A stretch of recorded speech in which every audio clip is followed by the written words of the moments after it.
Hola, mi nombre es Karen, el de mi compañera es Valeria y el de mi compañero es Miguel, y les vamos a hablar un poco más sobre el M-19. Bueno, les voy a hablar un poco más sobre el contexto histórico y sociopolítico del grupo armado.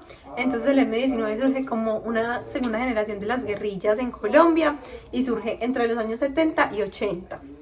Hay que hablar un poco antes para poder dar un contexto global sobre la aparición del M-19, entonces por eso es que voy a hablar en 1948 en la muerte de Gaitán.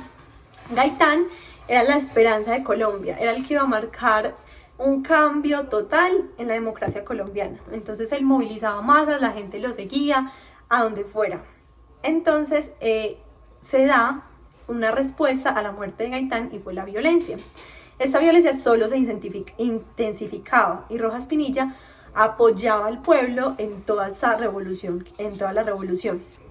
Rojas Pinilla daba una solución muchísimo más perceptible para el pueblo y eso hizo que los liberales le retiraran su apoyo, por lo que él decidió buscar otro partido político llamado la ANAPO. Entonces los liberales y los conservadores, en aras de mantener el poder y gobernar por siempre, deciden unirse y aquí es donde se crea el Frente Nacional. Bueno, allí es cuando en 1970, el 19 de abril, surge un hito histórico que marca al país y es las elecciones presidenciales que gana Rojas Pinilla, pero son arrebatadas por fraude y son entregadas a Misael Pastrana, que era el candidato por el Frente Nacional. Por el desconocimiento de la voluntad del pueblo fue creado el movimiento 19 de abril. El movimiento 19 de abril estaba constituido por personas de grupos religiosos, de otras organizaciones guerrilleras, de agrupaciones políticas, de integrantes de la ANAPO y de estudiantes universitarios y profesores. Su fin era defender la democracia y por eso su mayor referente era Simón Bolívar y su símbolo era la espada robada del Museo Quinta de Bolívar. El M-19 era un grupo que operaba mayormente en Bogotá, pero en realidad su constitución se da en Caquetá. Les voy a hablar un poco sobre los alcances del movimiento armado sobre la negociación. Este fue un partido totalmente diferente a los tradicionales y se desarrolló en la República en 1974 como una campaña publicitaria de limpieza en los periódicos nacionales, encabezada por varios colombianos. En 1973 se da su primera conferencia y pasa de llamarse Movimiento Comunero a llamarse Movimiento 19 de Abril. Esa fue una propuesta que dio Álvaro Fallat, que se hacía llamar alias del Turco, y fue el cofundador y máximo comandante de ese movimiento. Les voy a hablar un poco sobre dos hitos muy importantes en la historia y el primero fue en 1974, donde un comando entra al Museo Quinta de Bolívar y se roba la espada de Simón Bolívar. Este hecho se convirtió en la primera acción del M-19 y la operación fue liderada por Álvaro Fallat, que fue el máximo comandante, como les acabé de explicar. En 1985 se da la toma del Palacio de Justicia luego de los ataques a los integrantes del M-19. Durante la toma del Palacio de Justicia se dan muchísimos crímenes de lesa humanidad, lo que hizo que la presidencia estuviera en debilidad frente a los militares. Entonces se da el agotamiento de la vía armada como un medio para llegar a la paz. Voy a hablar sobre los acuerdos y negociaciones del M-19. Durante el gobierno de Belisario en 1983 se crea la Comisión de Paz con el M-19. Se trataba de darle amnistía a los presos guerrilleros. Los militares no estaban de acuerdo, pero sin embargo el gobierno siguió. En 1984 se crea un acuerdo que se llama cese al fuego. En este se trataba sobre dejar las armas y llegar a un acuerdo con ellos para terminar esta guerra que estaba entre el gobierno y los guerrilleros y otros grupos armados que hacían parte. Este se incumple por parte del mismo porque los militares atacan un campo del M-19. Entonces, bueno, recapitulando lo que les había explicado a mis compañeros, el 6 de noviembre de 1985, el M-19 toma el Palacio de Justicia de Bogotá y se retoma la violencia contra el M-19. Entonces en este ataque resultan muchísimas muertes y se dan muchísimas violaciones contra la vida de las personas y se dan delitos de lesa humanidad.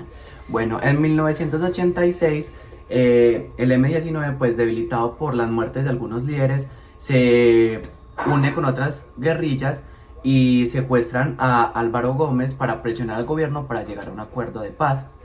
Las negociaciones de paz comenzaron en 1988, lideradas por Álvaro Leyna.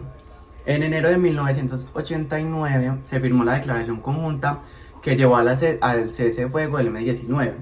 El 9 de marzo de 1990 ya se está pactado el acuerdo y se entregan las armas y ya, no sé más qué decir. Bueno, recapitulando lo que les había explicado a mis dos compañeros, el 6 de noviembre de 1985 se da la toma del Palacio de Justicia. Entonces se retoma la violencia contra el M-19 y en ese ataque resultaron muchísimas muertes y también se dieron muchísimos delitos de lesa humanidad, lo que hizo debilitar a la presidencia frente a los militares y el agotamiento de la vía armada. Bueno, durante el gobierno de Virgilio Barco en 1986, el M-19 pues ya estando debilitado porque no tenía líderes, se une con otras guerrillas y logran secuestrar a Álvaro Gómez para presionar pues al gobierno. Dentro de esto pues el gobierno empieza unas negociaciones de paz que comienzan en 1988, lideradas por Álvaro Leyna. Se firma una declaración conjunta que llevó al cese del fuego con el M-19. El 8 de marzo se da el cese del fuego y se entregan las armas y el 9 de marzo se firma el acuerdo final. En México y Colombia. Como dijeron mis compañeros, el 9 de marzo de 1990 se firma el acuerdo final en donde se da la ley 77 de 1989, que esta ley otorgó indulto a los insurgentes y a aquellos involucrados en delitos políticos. Además, se dio el compromiso a la Asamblea Nacional Constituyente, el cual tuvo 19 puestos del M-19 en dicha asamblea.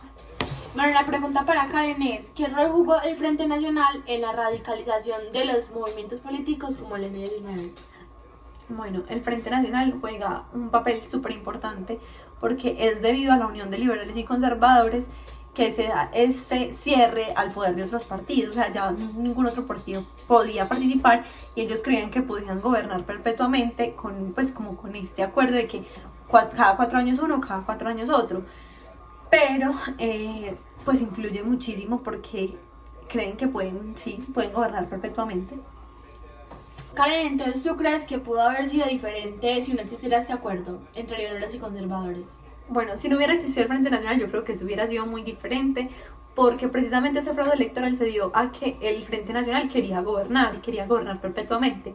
Tal vez si el Frente Nacional no hubiera existido, hubiera ganado legítimamente Rojas Pinilla como fue votación popular. Bueno, la pregunta para Valeria: ¿qué impacto tuvieron las acciones urbanas del M-19, como la toma de la Embajada de la República Dominicana o el Palacio de Justicia, en la percepción pública del grupo? Bueno, la toma de la Embajada de la República Dominicana fue vista como una demostración de justicia y astucia del M-19. A pesar de que el gobierno considera la amnistía al grupo, se dio la toma del Palacio de Justicia por el incumplimiento de los militares al acuerdo. Lo que hace la toma del Palacio de Justicia fue como un desastre político, ya que murieron muchos civiles y muchos magistrados en esa toma. Lo que minó la legitimidad del M-19 y mostró la fragilidad del proceso de paz. Y esta acción pues dejó una mancha imborrable para la historia de toda la humanidad. Bueno, la pregunta para Miguel: el M-19 tomó un enfoque más simbólico en sus primeros actos, como el robo de la espada de Bolívar. ¿Qué significa eso en términos de identidad política y de lucha? Bueno, como ellos cogieron la espada de Simón Bolívar como para simbolizarle al pueblo colombiano. Bueno, la pregunta para Miguel: el M-19 tomó un enfoque más simbólico en sus primeros actos, como el robo de la espada de Bolívar. ¿Qué significa esto en términos de identidad política y de lucha?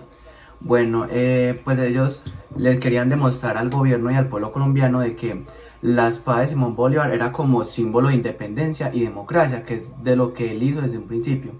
Con esto le mostraron pues como al pueblo de que ellos querían hacer justicia y demostrar pues que debía de haber una democracia y que no podía ser arrebatado por la anarquía de ellos. Bueno, les vamos a hablar como de la herramienta de construcción de paz. Primero les voy a hablar sobre el peace. Entonces comienza todo en 1970, como ya lo hemos hablado, por las elecciones presidenciales ganadas por Misael Pastrana por fraude electoral a Gustavo Rojas Pinilla. Bueno, las negociaciones de paz iniciaron en 1988 en Corinto, Obo y Medellín. El acuerdo final se firmó el 9 de marzo de 1990 en diferentes regiones del país, como lo son el Magdalena, el Tolima y el Cauca. Bueno, por eso se expide la Ley 77 de 1989, por la cual se faculta al presidente de la República para conceder indultos que regulen casos de cesación en materia penal y de expedición de autos inhibitorios en el desarrollo de la política de reconciliación. Este acuerdo tenía 10 puntos y 7 eran de carácter político. Con los acuerdos firmados el 23 y 24 de octubre del 84 se dio orden de iniciar el cese al fuego, que fue en búsqueda de la justicia social. Y durante el gobierno de Virgilio Barco se crea la Consejería para la Reconciliación. Las negociaciones de paz comenzaron en noviembre del 88, lideradas por Álvaro Leyna. Y el M-19 en realidad dejó las armas en 1990 y se transformó en el partido Alianza Democrática. Bueno, y ahora vamos a hablar sobre los acuerdos más importantes que se firmaron. Como primero tenemos la incorporación a la vida civil de los guerrilleros. Segundo tenemos la Circunscripción Especial de Paz, Tenemos el Fondo Nacional para la Paz, La reforma electoral, la reforma a la justicia, la Comisión Académica No Gubernamental sobre Estupefacientes, otros temas relacionados con el pacto político, la paz y la democracia, la desmovilización y dejación de armas del M-19, la Comisión de Seguimiento. y el plan de seguridad. Como ya sabemos, Petro consiguió pues como un triunfo en la segunda vuelta que fue histórico, ya que tuvo más de 8 millones de votos y se configuró por primera vez una alternativa del gobierno nacional de las vertientes de izquierda, es decir, siempre habíamos tenido pues como gobiernos de derecha y Petro, o sea, fue como un cambio, y de centro, y Petro fue un cambio para todo el país. Otro claro ejemplo es Antonio José Navarro Wolf, que fue un exguerrillero y político colombiano que fue designado por el presidente César Gaviria como ministro de Salud. También ha sido alcalde de Pasto, ha participado en la Asamblea Constituyente de 1991, fue representante a la Cámara por Bogotá, fue gobernador de Nariño y también fue senador de la República. Bueno, y con la séptima papeleta se logra la iniciativa estudiantil, se logró pues, Con la iniciativa estudiantil, la séptima papeleta, se logra la designación de los miembros de la Asamblea Constituyente del 91 y también la Alianza Democrática en el M-19. Gracias.